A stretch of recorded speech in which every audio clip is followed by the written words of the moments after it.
Welcome back to the Manor. Julian McBain here, and we are hunting bots again. But I've got another quote to go through. And as there had been a lot of requests to reopen McBain moments, for the time being, I think we're going to continue to do these. And once I have other content, I may change it up a little bit. But before we get started, if you're new to the channel, welcome to the Manor. Please take a moment and subscribe down below.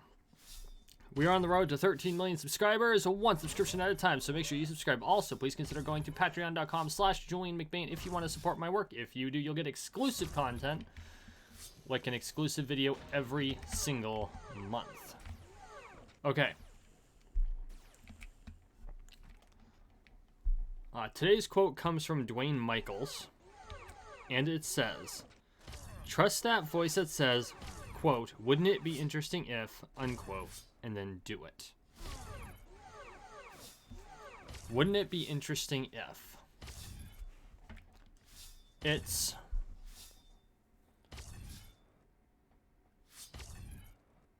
a curious quote to say the least, because in a lot of ways what it's saying is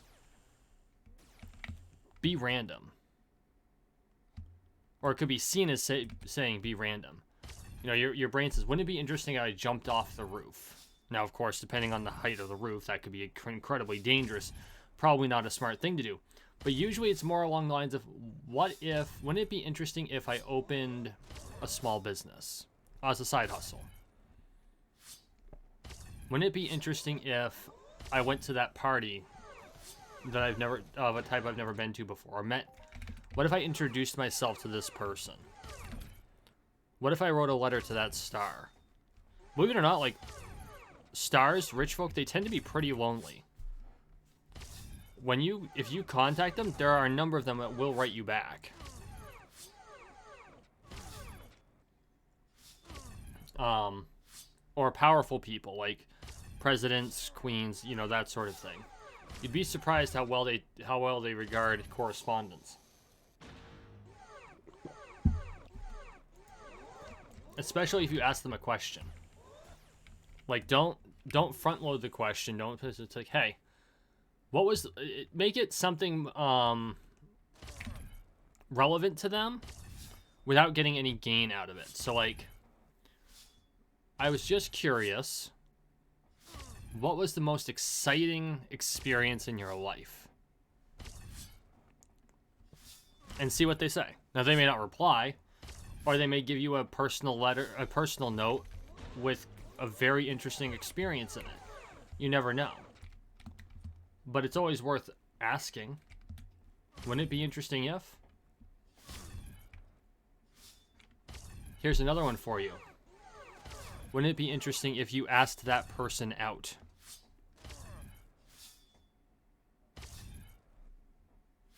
Wouldn't it be interesting if you asked them to dance?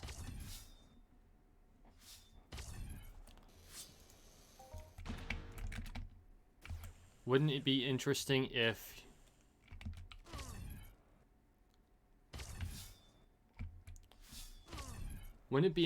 you took a trip to that city you always wanted to visit, or that monument you always wanted to visit?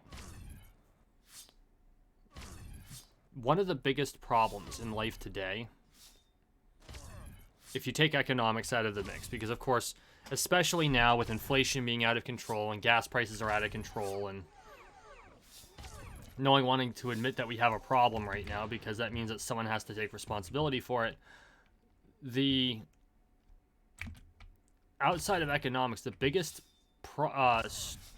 barrier to you doing new and interesting things, going to new and interesting places, you see it every time you look in a mirror. You really do. What's stopping you, other than economic factors, from taking a weekend and going on a trip? And it doesn't have to be something extravagant. You don't have to travel to some far-off country or visit a monument that's obviously out of reach. That's not what we're going for here. It's, well, if as an example, if you lived in Bismarck, North Dakota, Minneapolis, St. Paul is 6 hours away. Never been? Get on the road. You know, if you live in London and have never been to Scotland, not a long drive. And if you live in London and you've never been to Scotland, I would probably be extremely surprised, because Britain is not huge.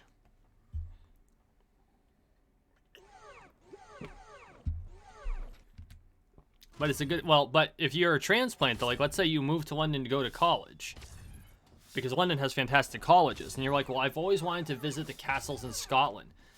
Get in a car, or get on a train, or get on a bus, and go. That's a weekend trip. Come now. Stay at a old-fashioned, if they, I'm assuming they still have them, stay at like a tavern where you can actually rent a room, or a small hotel. You know, if you go to Japan and try out the hot springs, do something new. Don't be afraid to get out of your box. And no, it's not easy, especially if you're high, especially if you're low in extroversion and or low in openness. Because yes, new experiences can be challenging, and if you're introverted, you don't like going places and you don't like dealing with people. And if you're low in openness, then you prefer everything to be routine. Now, what's really interesting is if you're low in extroversion and high in openness, that can be a challenge. But, or vice versa. Well, not necessarily vice versa, because you can be extroverted with the same, you know, routine of things, and you just talk to everyone. But there's a reason that voice comes to you. There's a reason that voice comes to you, and maybe it's your brain telling you you need to experience something different in order to expand your horizons. You need to see the world from a different perspective. And perspective is everything. Anytime you experience something, your world outlook changes slightly forever.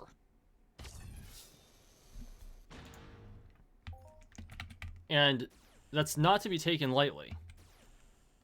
A good example is, you know, you've never gotten on a skateboard before, but you've watched YouTube videos of it. Maybe you watch Tim Pool or like Tony Hawk, and you decide you're going to try to figure out how to do this thing called a kickflip.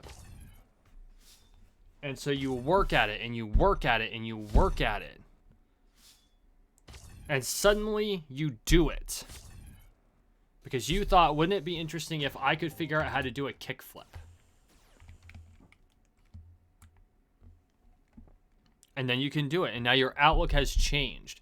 Why has your outlook changed? Because you can do a nifty trick on a kid's toy, which is arguable at best. No, because you did something challenging and you succeeded at it after many tries. And what does that cause you to do? Well, it makes you realize you're more capable than you think you are. So, okay, what do you do then? Well, then you go and you decide, okay, what's the next difficult thing that I can do? And you look out there and you say, well, if you want to continue doing skateboarding, maybe it's time you try to find yourself a half pipe to work with. Or even a quarter pipe to figure out that piece. Or maybe you decide, now it's time to climb a mountain. And so you start with a little mountain. In Vermont, we have a lot of mountains of various challenge. So you start off with like a spruce mountain, which is extremely easy. It's 2 miles up and back. It's not huge grades, and there's no vertical aspect to it. No high angle aspect to it, which I don't know that there are many high angle mountains in Vermont that you have to be high angle to climb. But you know, you start with a spruce, and then you go to an Elmore, which is technically easier but longer. And then you keep going up and up until you hit Camel's Hump, which is either the or the second most challenging climb in Vermont. And it's a climb where people start out not realizing the equipment they need, and then they end up freezing their asses off at the top because it's too cold, because they did not bring proper equipment.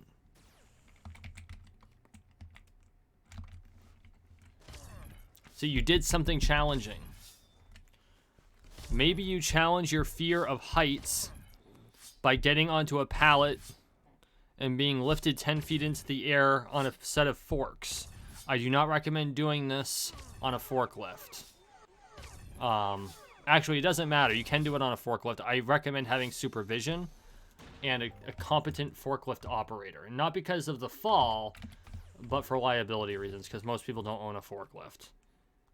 A lot of tractors have forks, though. You can probably manage that. Or anything else of that ilk. Like, get on something that raises you, say, 10 feet in the air. Just beyond that comfort level.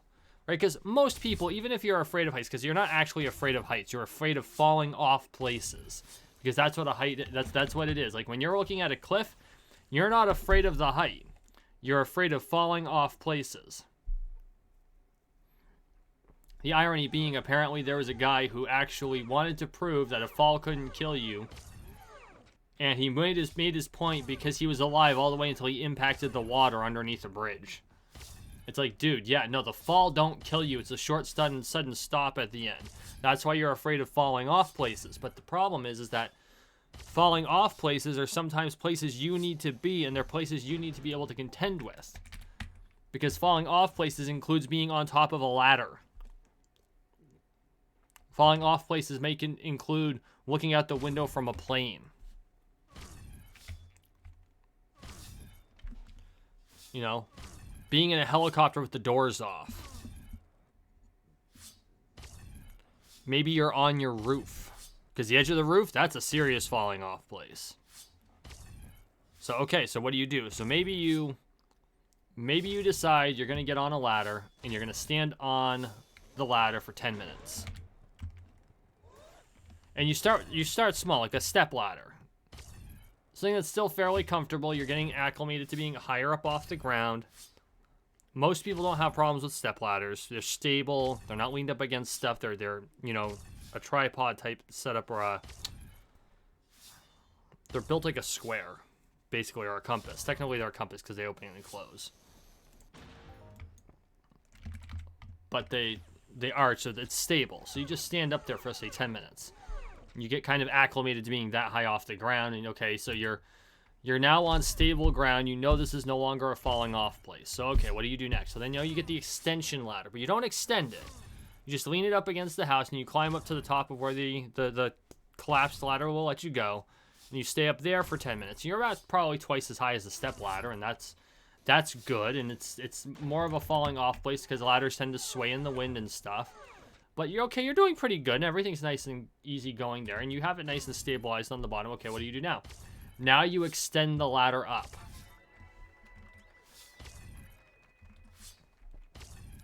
And you climb as high as your brain will let you go. And you stay there as long as your brain will let you stay there. And then you climb back down. And then the next time, try to go one more rung up. And now you've conquered your fear of heights.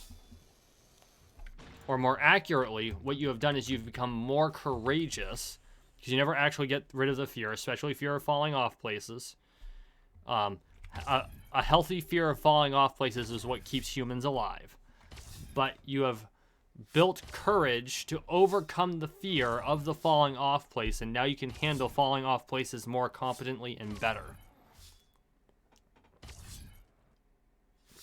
And now your outlook changes because you're more courageous. And that courage goes into other things.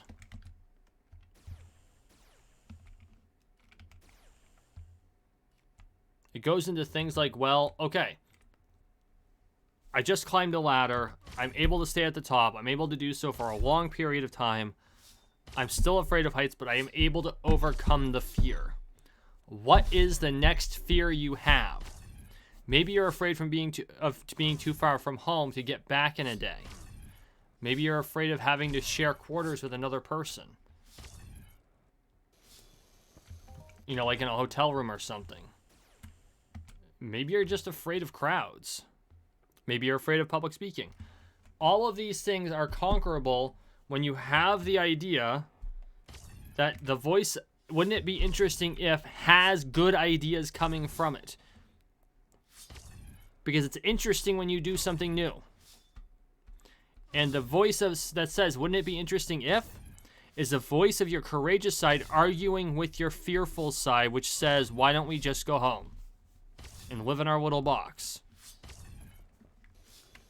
Eat the bugs, live in the pod. What a terrible way to live. Wouldn't it be interesting if... Wouldn't it be interesting if we decided that we were going to do something completely off the wall? Not dangerous. A friend of mine who is really good at following Wouldn't It Be Interesting If was headed out to see a friend, and she got lost, and she ended up running across a redneck cornhole game at the town hall off in whatever town she was in. And this tells you this is how rural Vermont is, okay? This is how rural Vermont is. So she stops to ask directions, and she can't figure out where she is, and she stops in, and they're like, hey, you want to join us? Wouldn't it be interesting if you joined them for cornhole? So she did. And that's what she spent the evening doing. And I know a lot of you be like, well, why would I want to hang out with rednecks? Dude, you have never partied until you partied with rednecks, okay? They know how to party. And the best part is, it's almost universally good, clean fun. I mean, okay, there's beer going around. But it's not a frat party, okay? And yeah, they're a bit harsh. There's a lot of cussing, but you'll find yourself having a good time. But that's what I'm talking about. That's what you need to look at. Wouldn't it be interesting if you wind up having a beer out in the middle of EBF, whatever state you're in? Y'all can Google search that. And you end up spending time with people you've never met and having a blast. And then you go home. And you know what you do the next day? You try something different. That's really the meaning of it. Wouldn't it be interesting if?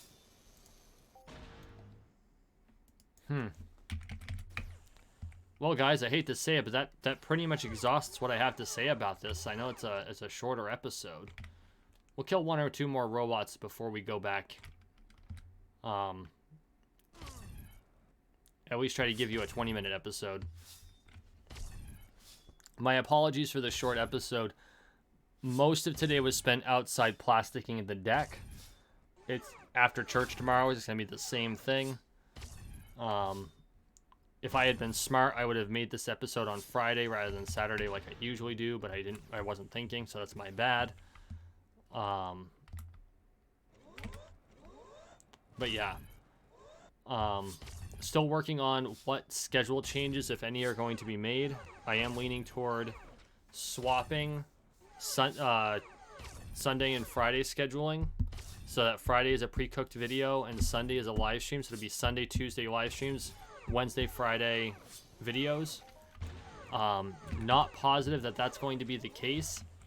What that's going to do is it's going to free up time for other things that need to be done. Since COVID's gone now, well, COVID's over as far as where I am is concerned. I know that it's not technically over. There are still outstanding cases. There are breakthrough cases. There are people who need to take precautions at various times and needs. But as for how it affects the region I'm in, regular life for the region I'm in, it's pretty much gone. And so because of that, my schedule will have to change in all likelihood sometime in the next month or so. I've gone through this before. I'm just reiterating. I will come back to you when I have a finalized schedule. I might even do a special episode for it. And we'll go from there. Okay, we're going to head back to the barn. Thank you for listening. Thank you for watching. Thank you for listening. Please like, share, and subscribe down below. We are on the road to 13 million subscribers, one subscription at a time, so make sure you subscribe. And as always, I really appreciate the support, and we will see you in the next one.